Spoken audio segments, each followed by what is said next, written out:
नाज़रीन अस्सलाम वालेकुम। उम्मीद करता हूँ आप सब खैरियत से होंगे। आज के हमारे इस व्लॉग का टॉपिक एक तो नवाज शरीफ रिलीफ पैकेज आ रहा है आवाम के लिए कि नवाज शरीफ रिलीफ पैकेज क्या है, उस पर कितना काम हो चुका है, उस पर कौन काम कर रहा है और वो कब तक अनाउंस कर दिया जाएगा।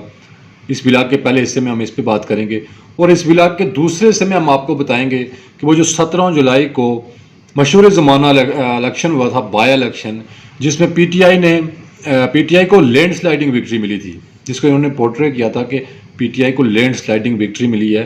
तो उसके बारे में भी हमें कुछ एक्सक्लूसिव इंसाइट्स मिली हैं, हम आपको वो भी बताएंगे, आपके साथ शेयर करेंगे कि आया वो इलेक्शन वाकई में वो लैंड स्लाइडिंग विक्ट्री था या फिर उसमें क्या था, वो उसकी डिटेल भी हम आपको इसके दूसरे हिस्से में बताएंगे।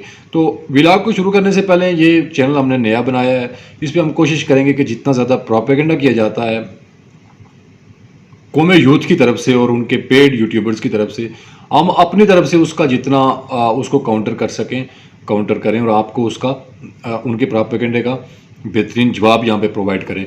तो आपसे एक दरख्वास्त है कि इस चैनल को सब्सक्राइब भी करें और दोस्तों के साथ शेयर भी करें, इस पर लाइक भी करें, कमेंट्स भी करें, ताकि ये जो मैसेज है ये मैक्सिमम ग्रुप ऑफ पीपल्स तक कन्वे हो सके। हम प्रोफेशनल व्लॉगर्स नहीं हैं, कहीं पे जॉब करते हैं, तारकीन वतन है, तो बहुत लंबे काम के बाद, बहुत लंबी ड्यूटी के बाद फिर आके हम टाइम निकाल के ये वीडियो रिकॉर्ड करते हैं और आप लोगों के लिए अपलोड करते हैं। तो आपका छोटा सा आपकी जो सब्सक्रिप्शन है वो हमारा हौसला बढ़ाती है। तो चले चलते हैं आपका टाइम ज़ाया किए बगैर आज की वीडियो की तरफ। पहले तो सुनने में आ रहा है कि पीएमएलएन ने अभी तक के अवाम को रिलीफ क्यों नहीं दिया, और अब जो हमारे पास एक एक्सक्लूसिव खबर आई है बहुत करीबी ज़राए से गवर्नमेंट के, तो गवर्नमेंट अब जा रही है, जो इसहाक डार साहब हैं वो अभी काम कर रहे हैं नवाज शरीफ रिलीफ पैकेज पे। पीएमएलएन जा रही है अवाम को रिलीफ देने, और वो जो रिलीफ पैकेज होगा उसका नाम नवाज शरीफ रिलीफ पैकेज होगा।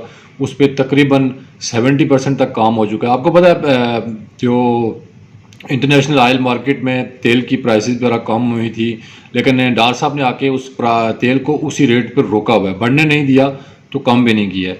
तो वो जो कम नहीं किया है वो इसीलिए नहीं किया है क्योंकि नवाज शरीफ रिलीफ पैकेज की तैयारियां की जा रही हैं, और वो जो सारा जो पहले कम नहीं किया गया था वो फिर मियाँ साहब की तरफ से जो रिलीफ पैकेज दिया जाएगा उसमें ऑयल प्राइसेस भी कम की जाएंगी। उसमें जो बाकी किचन आइटम्स हैं, मैंने सुना है कि उनकी जो प्राइसेस हैं उनको भी जिस हद तक कम किया जा सकता है इस टाइम क्योंकि हालात ऐसे हैं कि बहुत बड़ा रिलीफ तो नहीं दिया जा सकता, लेकिन जितना किया जा सकता है तो उस पर भी काम जारी है। और जो ये वर्किंग इनकी कंप्लीट हो जाएगी उसके बाद मियाँ साहब ने आना है। मियाँ साहब ने या तो at the end of December आना है या फिर जनवरी के मिड में। मियाँ साहब ने ज़्यादा लेट नहीं जाना है, ठीक है ना, या तो इसी जो रवा महीना है इसके आखिर में या फिर जनवरी के मिड और जनवरी के लास्ट में मियाँ साहब पाकिस्तान होंगे। और मियाँ साहब के आने पे जब तक जैसे ही ये वजारत ख़जाना अपना रिलीफ पैकेज फाइनल करके डन करेगी कि जब हम इस पोजीशन में होंगे कि हाँ नाउ हम अब रिलीफ दे सकते हैं आवाम को, उसके बाद मियाँ साहब की आमद होगी और फिर मियाँ साहब यहाँ पर आएंगे।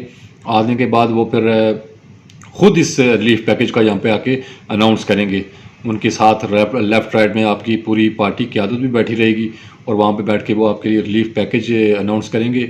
उसके बाद फिर मियाँ साहब हर डिवीज़न में जाएंगे, हर डिस्ट्रिक्ट में जाएंगे, वहाँ पे जाके एक जैसे ईद के बाद ईद मिलन पार्टी होती है, इस तरह से अवाम के साथ एक इस तरह की एक पार्टी रखी जाएंगी जहाँ पे अवाम से इंटरेक्शन करेंगे मियाँ साहब, और फिर लोगों को वार्म अप किया जाएगा और उसके बाद इलेक्शन मोड में चले जाएंगे। तो नवाज शरीफ रिलीफ पैकेज जो है ना वो ऑलमोस्ट तैयार है और उसकी अनाउंसमेंट मियाँ साहब ने खुद ही आके करनी है। तो बस उसकी तैयारियां पूरी हैं और बहुत जल्द इंशाल्लाह आवाम को अब खुशखबरियाँ मिलने वाली हैं, क्योंकि मुश्किल जो वक्त था वो गुजर चुका है, मतलब पूरा नहीं गुजर चुका है, लेकिन जो सिस्टम के बलकस थे जो इमरान खान ने इसमें किया था तो उस पर काफ़ी हद तक इन्होंने काम कर दिया। तो अब ये पहली बात, सबसे पहले रिलीफ देंगे और उसके बाद फिर आवाम में जाएंगे और आवाम को बताएंगे कि जो जो इस सिस्टम के बलकस थे हमने निकाल दिए, आप नेक्स्ट हमें वोट करें और हम इसके बाद इंशाल्लाह हम बेहतरी का सफ़र शुरू करेंगे।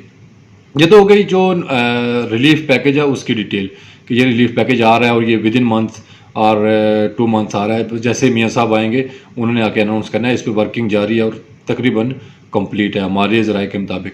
उसके बाद 17 जुलाई का इलेक्शन, आपको याद होगा 17 जुलाई का इलेक्शन हुआ था जिसमें लैंडस्लाइडिंग विक्ट्री मिली थी पीटीआई को और बड़ा जश्न बनाया गया था। वैसे हमने भी यही समझा था कि वो बड़ी लैंडस्लाइडिंग विक्ट्री है और अवाम नाराज़ हैं। अवाम नाराज़ थे, वैसे उस टाइम पे भी दिल नहीं मान रहा था, अवाम नाराज़ थे, मुश्किल फ़ैसले उन्होंने किए हुए थे, लेकिन इतने नाराज़ नहीं थे कि 20 में से 15 सीटें वो जीत जाते।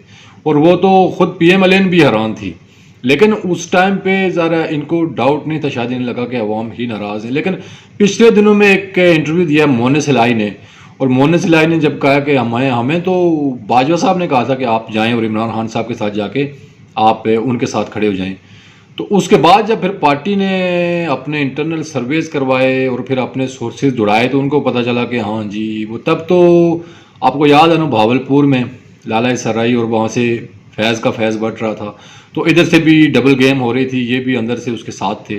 तो उस टाइम पे फिर जो रात में जब इन्होंने अपनी सोर्सेज जुड़ाए, अपनी एजेंसीज़ को, जो गवर्नमेंट के मातहत एजेंसी है सिविल, उसको भी एक्टिव किया, तो पता चला कि इलेक्शन 17 जुलाई की, जो 16 जुलाई की रात का पिछला पैर था, उस टाइम पे कॉन्टैक्ट करके तमाम तरह अजला जिनमें जहाँ जहाँ पे इलेक्शन हो रहे थे, वहाँ के जो इंतज़ामिया थी, ज़िला इंतज़ामिया, DC साहब, उनको इन्फॉर्म कर दिया गया था कि भाई कहानी काल ये पढ़नी है।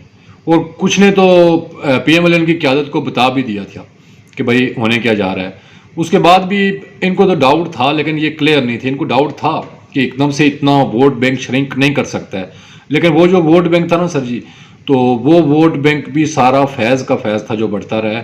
और उसके बाद जो नेशनल असम्बली के 7-8 हलकों पे हुए थे, उस टाइम पे भी इनको रिज़ल्ट का पहले से पता था। वो मरीम नवाज़ साहिबा जो एकदम चली गई थी, एकदम यहाँ से पासपोर्ट मिला अगले दिन चली गई, तो उसका भी मकसद ये था कि इनको पता था कि रिज़ल्ट क्या आना है, तो इससे बेहतर है कि हम मरीम नवाज़ के ऊपर लगे। जैसे कि वो 20 इलेक्शन में 20 जो इंतखाबी हल्के थे पंजाब असम्बली के, वहाँ पे जो इलेक्शन कैंपेन थी वो सारी मरीम नवाज़ ने की थी। और फिर उसके बाद जो सारे क्वेश्चन आए थे वो मरीम नवाज़ पे आए थे कि हाँ जी, ये मरीम नवाज़ की कैंपेन थी, वो दमदार नहीं थी, मरीम नवाज़ ने इलेक्शन नहीं जितवा सकी। हालांकि PTI की गवर्नमेंट के दौरान, PTI की जो पिछले इससे पहले पंजाब गवर्नमेंट थी, उसके दौरान 15 में से 14 इलेक्शन नून लीग जीती थी, और उनकी जो कैंपेन थी वो मरीम नवाज़ ने ही की थी। तो अब जब मोनिस इलाही ने कहा, तो उसके बाद फिर जब इन्होंने अपने घोड़े दौड़ाए तो इन्हें पता चला कि वो जनाब साइयों का वहाँ पे पूरा फैज़ इनके साथ मौजूद था।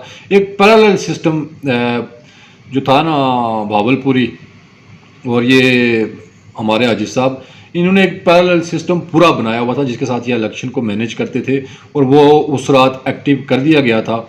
पता नहीं, शायद इसका इन्होंने इमरान खान को पंजाब दे के, अभी बाद में जो काफ़ी सारे तजियाकार हैं वो ये कह रहे हैं कि इमरान खान को पंजाब दे के उन्होंने उसको कंट्रोल किया और यहाँ पे वफाक में इनको ले आए, और उसके बाद फिर इमरान खान को मुतमईन करने की कोशिश की पंजाब दिखा के कि देखो तुम्हें पंजाब दे दिया, नेक्स्ट तुम्हें वफाक देंगे। और इनको ये इनके साथ भी डीलिंग होती रही, शहबाज शरीफ साहब के साथ डीलिंग होती रही कि हाँ, अगर आपको पंजाब वापस चाहिए तो एक्सटेंशन, भाई एक्सटेंशन का भी चक्कर चला, आखिर तक एक्सटेंशन की गेम चलती रही।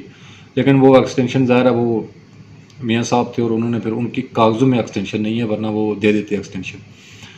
तो ये 2 डिटेल्स थी आप आज के व्लॉग में। अगले व्लॉग में आपसे फिर मुलाकात होगी।